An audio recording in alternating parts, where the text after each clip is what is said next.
शिव सनातन बुद्धि का, सनातन बोध से उठा प्रबलतम प्रतीक है। शिव कोई जीव थोड़ी है हमारी तुम्हारी तरह की कि एक व्यक्ति है वो वहाँ कैलाश पर्वत पर विचरण कर रहा है। ये हम कैसी व्यर्थ की बात कर रहे हैं, ये अनादर है शिव का ऐसे बोलना, ऐसे नहीं बोलना चाहिए। शिव बोध मात्र है। आचार्य शंकर ने क्या कहा था निर्वाण षटकम में, उन्होंने कहा न मैं आंख हूँ, न मैं जाति हूँ, न मैं कान हूँ, न मैं बुद्धि हूँ, न मैं स्मृति हूँ। सब कुछ नकारने के बाद 6 बार अंत में क्या बोलते हैं, मैं शिव हूँ, मैं शिव हूँ। शिव कौन है? जो कुछ नहीं है वो शिव है। जिसे आंखों से देख नहीं सकते, जिसके पास शरीर नहीं है, जो मन और बुद्धि से परे है, जिसकी कल्पना भी नहीं की जा सकती, जो पाप पुण्य से परे है, जो जन्म मृत्यु से परे है, जो धर्म से परे है, जिसकी कोई जाति नहीं है, जिसका कोई लिंग नहीं है, वो शिव है, वो है शिव। तो शिव कोई व्यक्ति नहीं है। शिवो हम बोलने का अधिकार सिर्फ उसको है जो जीव से संबंधित सब वस्तुओं विषयों को मिथ्या जानकर नकारना शुरू कर दे, मात्र वो शिव है। तो फिर शिव क्या है? सत्य है शिव, आत्मा है शिव। सत्य और आत्मा के लिए एक अन्य नाम है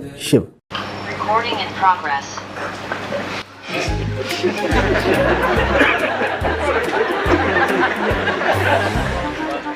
ये मुझे चेतावनी दी गई थी कि जो कुछ बोल रहे हो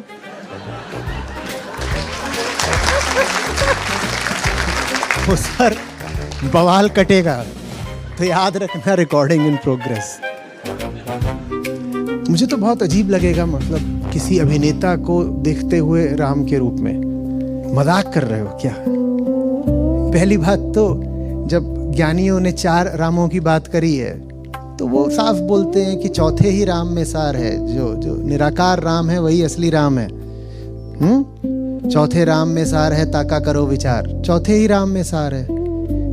लेकिन फिर वो ये भी कहते हैं कि 4 राम है जगत में। तो ये जो पहले राम हैं जिनको आप व्यक्ति रूप में देखते हैं, चलो वो पहले हैं, ज्ञानियों ने उनको भी स्वीकार किया है।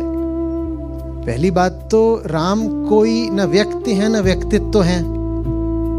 इतिहास की धारा में जितने ज्ञानी हुए हैं सबने यही बात बोली है कि राम को मनुष्य मत समझ लेना। इसका मतलब ये नहीं है कि वो कह रहे हैं कि राम कोई दैवीय शक्ति है। वो कह रहे हैं कि जिसको तुम सत्य कहते हो, नित्य कहते हो, आत्म कहते हो, ब्रह्म कहते हो, वो है राम। साधारण पुरुष तो क्या, दिव्य पुरुष भी नहीं है राम। तो उनको तुम व्यक्तित्व की सीमाओं में कैद मत करो। और इस प्रश्न पर विचार करिए, कहीं ऐसा तो नहीं कि पर्दे पर कालिक राम को ला करके जो कालातीत राम हैं हम उनको भुला ही देना चाहते हो। हम यूं कह करके कि राम वहां हैं, जो राम यहां हैं उनको भुला ही देना चाहते हो। कृष्ण मुस्कुराते हैं जब आप कृष्ण शब्द से भी मुक्त हो जाते हैं। बिल्कुल संभव है कि ज्ञानी भूल ही जाए कृष्ण शब्द को। इतनी बड़ी दुनिया है, इतना लंबा चौड़ा इतिहास रहा है, ज्ञानी हुए हैं, और बहुत संभव है कि उन्हें कृष्ण शब्द पता भी न रहा हो। वो जिन जगहों में, जिन हालातों में पैदा हुए और काम करा, वहां कृष्ण शब्द था ही नहीं, प्रचलित ही नहीं। बिल्कुल हो सकता है। और आप कृष्ण शब्द जानते हैं कि नहीं जानते, इस बात से कोई फर्क नहीं पड़ता। बात यह है कि आप खुद को जानते हैं कि नहीं। कृष्ण को जानने का तो मतलब यही निकलेगा कि आपने उन्हें विषय ही बना लिया। तो कृष्ण खुद भी नहीं कह रहे मुझे जानो। ज्ञानी माने कृष्ण ज्ञानी नहीं, ज्ञानी माने आत्मज्ञानी, जो कृष्ण का ज्ञान रखने का दावा करते हैं। बाबा रे, उनसे बचना। अभी कोई बता रहा था इंटरनेट पर, किसी ने श्री कृष्ण की भी कुंडली निकाल दी है। उन्होंने कुछ गणना करके निकाल लिया कि इस वर्ष में उनका जन्म हुआ था, ऐसा ऐसा है। जब और क्या चाहिए, बस निकल गई पूरी कुंडली। उससे वो ये भी बताना चाह रहे हैं कि कितने बरस जिए थे और क्या हुआ था, बाकी सब जो निकलता है कुंडली से, ग्रह नक्षत्र 50 चीजें। ऐसा नहीं करना, एकदम नहीं करना। तो बात इसकी नहीं है कि आप कृष्ण को कितना जानते हैं, बात इसकी है कि अहंकार को कितना जानता है। कृष्ण को जानने वाले तो वही हैं, बहुतक भोंदू बह गए राख जीव अभिमान। उनको बड़ा है, हम बताते हैं ना, राम कृष्ण सब हम बताते हैं। वो बताएंगे वो इस कुल के थे, वो उसके थे, वहाँ यादव कुल है, वहाँ रघु कुल है, और हम बताते हैं राजा रघु कौन हुए थे, और ये फलाने युग भी हम जानते हैं, त्रेता बताएंगे, द्वापर बताएंगे, और ये युग इतने करोड़ साल चला। वो इन सब बातों का कृष्ण से कोई लेना देना नहीं है, एकदम नहीं है, भूलना नहीं। यही पवित्रतम और उच्चतम है। इसी की ओर आपको जो आमंत्रित करे सो कृष्ण। आपकी समस्या आपकी उपस्थिति है। आपकी समस्या के मिटने को कृष्ण कहते हैं।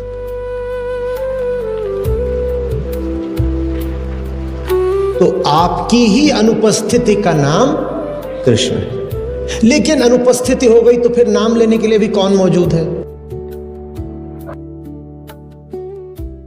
अगर कृष्ण जी इस दुनिया में है तो दिखते क्यों नहीं?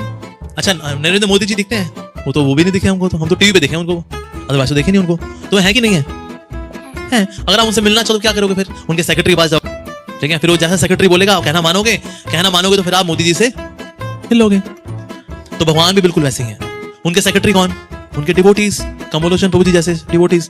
जैसा वो बोले कहना मानोगे तो एक दिन आपको भगवान जी के दर्शन हो जाएंगे।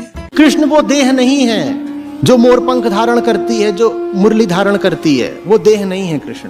कृष्ण वो बोध है जो कालातीत है, जो जगत की उत्पत्ति के समय भी था, तब उसका नाम कुछ और रहा होगा, पर वो भी कृष्ण ही था। अर्जुन के सामने जो कृष्ण खड़े हुए हैं वो कृष्ण का बस एक विशेष रूप है। वो रूप तो चला जाएगा, जैसे अर्जुन की देह मरनी है वैसे ही कृष्ण की वो विशेष देह भी मरेगी, मरी थी ना। हाँ, आप जिनको कृष्ण कहते हैं वो कृष्ण के अनंत रूपों में एक रूप है जो अर्जुन के सामने था। तो एक चेहरे को कृष्ण मत समझ लेना। ये बात वो अर्जुन को नहीं समझा रहे, ये बात आप सब अर्जुनों को समझा रहे हैं कि तुम मुझे भी बस एक चेहरा माने बैठे हो। अरे मैं चेहरा नहीं हूं बाबा, मैं चेहरे से बहुत आगे का हूं। मेरे न जाने कितने चेहरे हो चुके हैं। हर बोधवान चेतना का चेहरा, हर प्रबुद्ध चेहरा मेरा ही चेहरा है अर्जुन। हर वो व्यक्ति कृष्ण है जो बोध में जी रहा है। जब जब धर्म की हानि होती है और अधर्म का अभ्युदय होता है, अधर्म सर चढ़ के बोलता है, तब तब मैं उस धारा से अपने आप को प्रकट करता हूं। तो प्रकट होना क्या कृष्ण का फैसला है? नहीं, कृष्ण का नहीं है। कृष्ण तो है, वो प्रकट होंगे या नहीं होंगे ये आपका फैसला, आपका चुनाव है।